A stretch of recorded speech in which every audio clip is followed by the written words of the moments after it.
মূলত এই বাগানে যিনি আছেন তার সাথে কথা বলার চেষ্টা করি। চাচা, এই কবর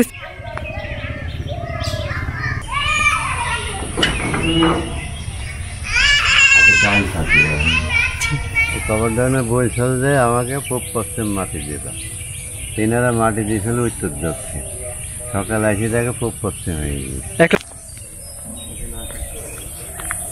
আসসালামু আলাইকুম, আশা করি সকলেই ভালো আছেন। আপনাদের দোয়া এবং ভালোবাসায় অনেক অনেক ভালো আছি। আবার একটি নতুন ভিডিও নিয়ে চলে আসলাম আপনাদের মাঝে। আজকে ভিডিওতে আমি আছি চুয়াডাঙ্গা জেলার আলমডাঙ্গা উপজেলার বেলগাছি ইউনিয়নের ফরিদপুর গ্রামে।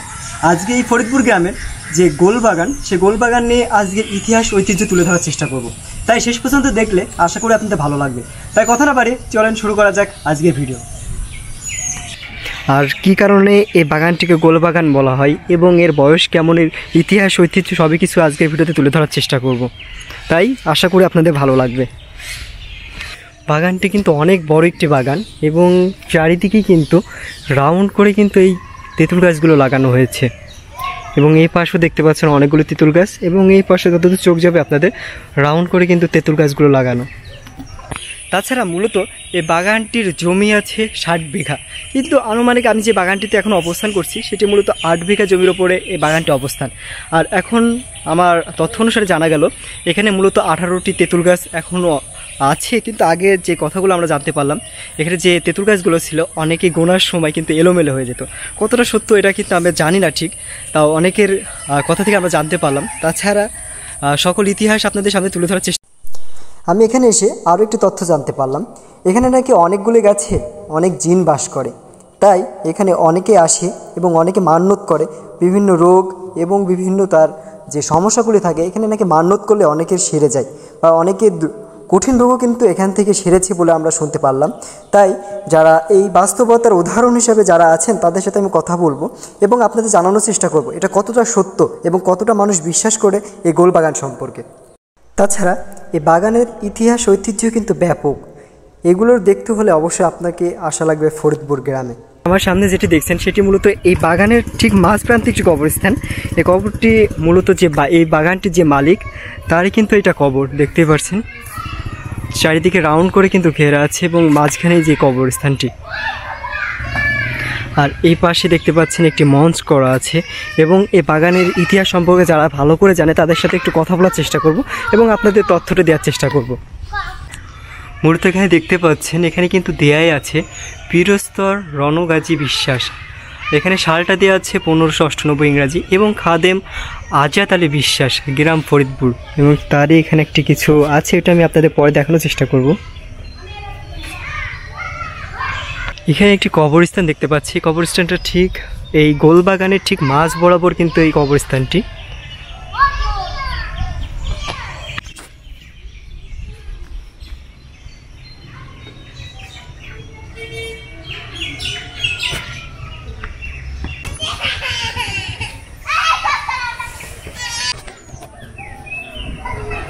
আমার নাম মজিবার, বাড়ি নদবন্দর 8 নম্বর ওয়ার্ডে পৌরসভা।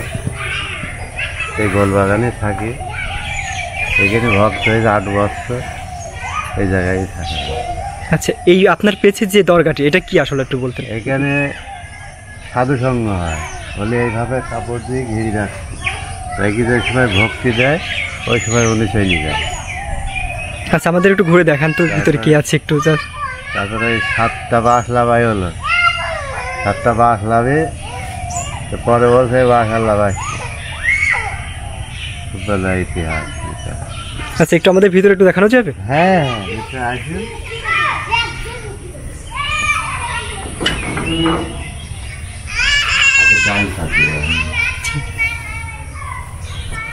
আচ্ছা, মূলত এটা কি কারণে করা আছে? এখানে মানে 7টা বাঁশ লাভে দেওয়ার ভিতরে মাটি নিচে, হ্যাঁ এইভাবে শুরু হয়েছে। আর অনেকে তো এখানে মান্যত করে, মান্যত সব ভালো হয়ে যায়, সব রোগ ঠিক হয়ে যায় না? ঠিক হয়ে যায়, ভালো হয়ে যায়। অনেক দূর দূরান্তের লোক আসে এখানে, আসে মেলা দূরেতে লোক আসে। আর এইটার বয়স কত হবে? এটার বয়স 500 বছর। 500 বছর পুরনো। এটা করছে কি? এটা কোনো ছেলে আছে, ভাই ছেলে আছে। আর যে বাগানটার মেন মালিক তার নাম কি? এই তো রোহন গাজী বিশ্বাস। এরই লাগাই হলো এই গাছটা। আচ্ছা, এখানে কি কি আছে যদি বলতেন একটু? এখানে ঝোপ আছে, আগরবাতি আছে, আর পানিটা? পানি আছে, ইয়ে আছে, জাম খায়, ধুতি হয়, এগুলো পরিষ্কার করে। আর এটা কি? ওটা আগরবাতি দিতে হয়, খালি যেগুলো হয়ে গেলে ওগুলো সেই দিতে হয়। এইভাবে করে আছে আসি এই জায়গাটা খেয়ে মানে খেসুড়ি ভাত মিষ্টি এই জায়গাটায় থাকা, এই জায়গায় রাখা হয় না? ওটা কি ঢুকতে হলে পারে কি স্যান্ডেল খুলে প্রবেশ করতে হবে? এটা জায়গাটা পবিত্র। ধন্যবাদ। এই বাগানের ভেতরে কোনো ফেরা যায় না। আর এখানে গাছ কয়টা আছে যদি বলতেন? গাছ এখন এই 18টা আছে। 18টা আছে। অনেকে আমি জিজ্ঞেস করলাম যে গাছ কয়টা আছে, কেউ বলতে পারলো না। আসল কথাই গাছ কি গুনতে গেলে নাকি তাদের এলোমেলো হয়ে যায়, এটা কি ঠিক? হ্যাঁ, এলোমেলো আগে হয়ে যাচ্ছে, এখন হয় না। এখন আছে এত গাছ তো দৈনিকে ফল করতে পারবো। তাও আনুমানিক 18টা গাছ আছে এখানে। 18টা খালি তেঁতুল গাছ আছে। জি জি। এখানে গোল বাগান কি কারণ নামকরণ করা হয়? গোল বাগানে গোল খেয়ে দিয়ে গোল বাগান। এর কি কোনো ইতিহাস আছে? গোল করে লাগানো হয়েছে কেন? এটা এখানে ছিল নদী, এই জায়গাটা নদী ছিল। নদী আস্তে আস্তে ভরাট হয়ে মানে তেঁতুল গাছ যে সোজা করে আছে এই সোজা ভরাট হয়ে যায়। তুমি এই তেঁতুলের বেশি সব জায়গায় গোল করে লাগিয়ে যায়, সেই জন্য গোল বাগান। আর বাগানটা যিনি করছেন তার দরকার এটা? হ্যাঁ, এটা রোহন গাজী বিশ্বাস। রোহন গাজী বিশ্বাস। মূলত আমার সামনে দেখতে পাচ্ছেন আরেকটি কবরস্থান, এবং এই কবরস্থানটি সম্পর্কে আপনাদের জানানোর চেষ্টা করব, আর এর ইতিহাসটাও আপনাদের জানানোর চেষ্টা করব। দেখতে পাচ্ছেন বাগানের ঠিক এক প্রান্তে কিন্তু এই কবরস্থানটির অবস্থান। আপনারা যখন আসবেন দেখতে পারবেন, যখন এই মেন গেট থেকে আপনারা এই পাশে ডান সাইডে যখন আসবেন তখনই কিন্তু এই কবরস্থানটি দেখতে পারবেন। আর এই কবরস্থানে কিন্তু একটি করুণ ইতিহাস আছে। এই ইতিহাসটা আপনাদের সামনে আমি তুলে ধরার চেষ্টা করব। মূলত এই বাগানে যিনি আছেন তার সাথে কথা বলার চেষ্টা করি। আচ্ছা, এই কবরস্থানটি কার? এটা কবরটা হইল সোনালী মন্ডলের নাম।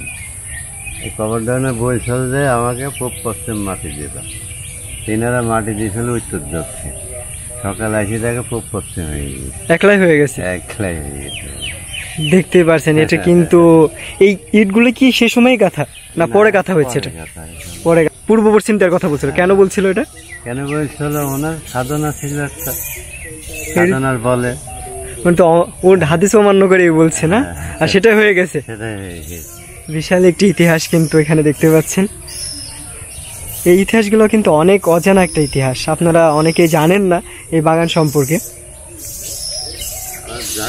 এখানে মূলত কয়টা কবরস্থান আছে? এখানে একটা আছে, একটা আছে, আর ওই ওখানে একটা আছে, সেখানে নেই। আচ্ছা, ওইগুলা কি গাঁথা হয়নি কারণ কি?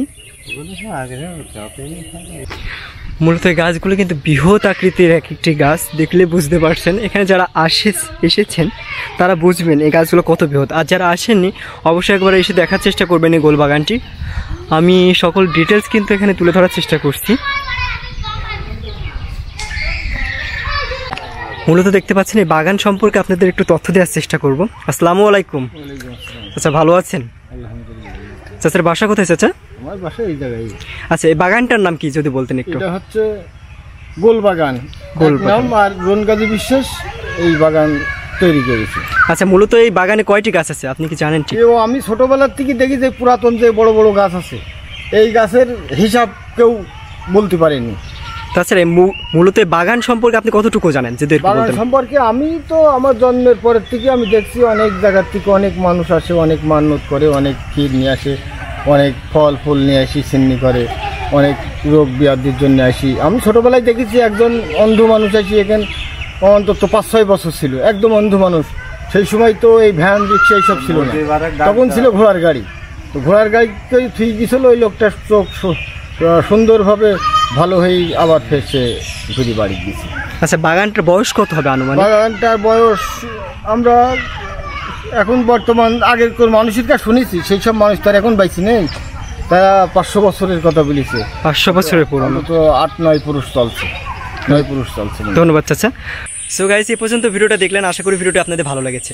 আর ভিডিওটি ভালো লাগলে অবশ্যই লাইক করবেন, কমেন্ট করবেন এবং বেশি বেশি শেয়ার করে সবাইকে দেখার সুযোগ করে দিবেন। আবারও দেখাবেন নতুন কোনো ভিডিও নিয়ে। সে পর্যন্ত সবাই ভালো থাকবেন, সুস্থ থাকবেন। সবাইকে আল্লাহ হাফেজ।